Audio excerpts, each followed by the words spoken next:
going on, everybody? Throwbilly here. Welcome back to the channel. Today I'm going to show you how to program key fobs for a 2003 Ford Expedition. As you know, I just recently purchased this 2003 Ford Expedition XLT 4x4 4.6 liter V8, and it only came with one key. So I got on Amazon and I ordered a kit that gave me 2 additional keys along with 2 key fobs.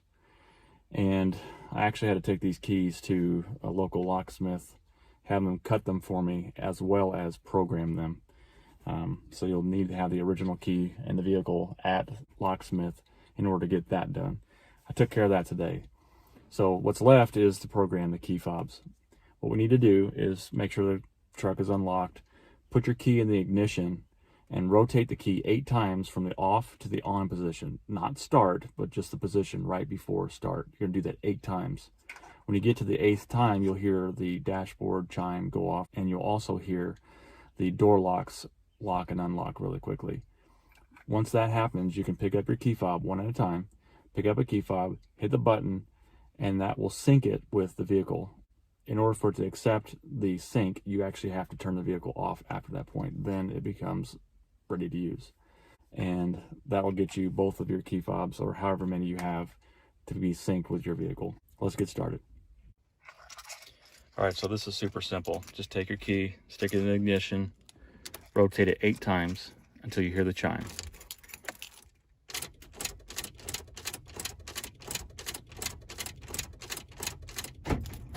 Now you're ready to program. Then turn it off. You're done.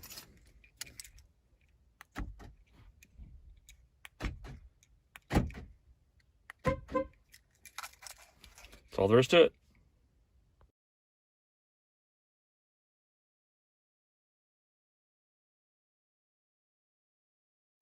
My wife and I recently picked up this 2003 Ford Expedition, and a couple of little things are kind of nagging me a little bit about the vehicle since purchasing it. One of them being this silly thing. This is going to get cut off here pretty soon. One of the other things is my wife noticed on the cup holder that the little arm that holds the cup into the cup holder is missing on both sides. So when you go to turn, she just slides right out. So I was thinking I'm gonna have to go to the junkyard and replace this whole thing, whatever, at least these, something like that. But I may come up with a little bit more of a redneck ingenuity here. You might be a redneck.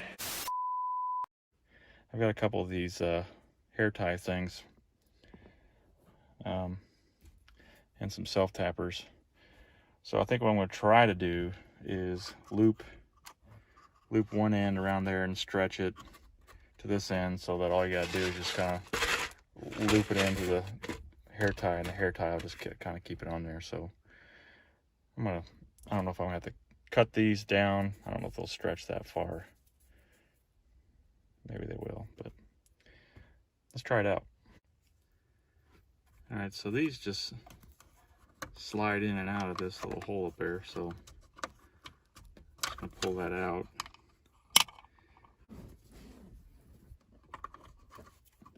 Just gonna kind of loop it.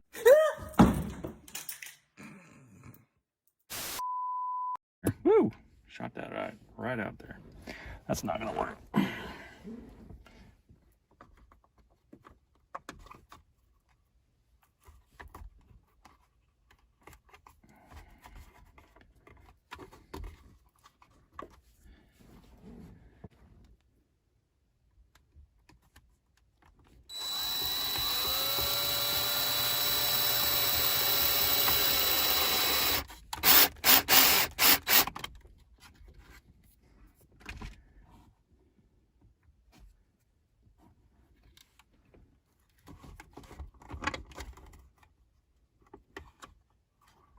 It's gonna want to keep popping up, so I'm gonna have to put a tapper on the other side here.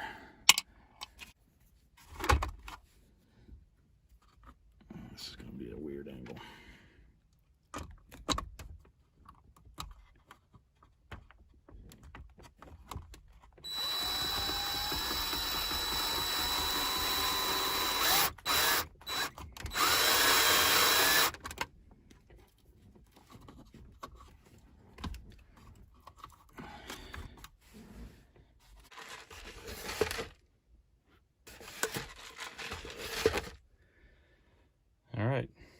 It ain't dumb if it works.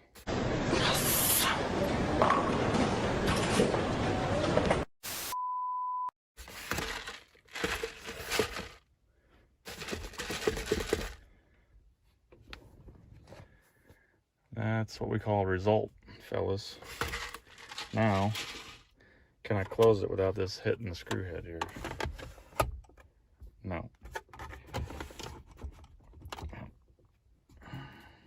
It's probably because I'm gonna have to give it a full sand.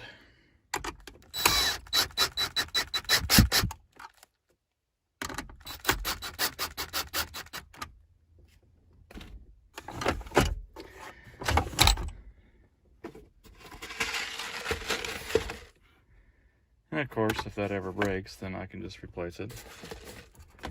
But that should keep the old beverage in there. Just need to put one on this side. Well, there you have it. It ain't pretty, but it's functional. And like I said, it ain't dumb if it works. Oh, by the way, I cut that thing off. She gone. Now I can use my sun visor without it dangling in my face. Well, now, I mean, it ain't pretty, but it's functional. My wife ought to be happy with being able to have her sippy cups, sweet tea, and all that staying put. So, in the words of Red Green, if they don't find you handsome, at least let them find you handy. So, thanks for watching. God bless. We'll see you next time.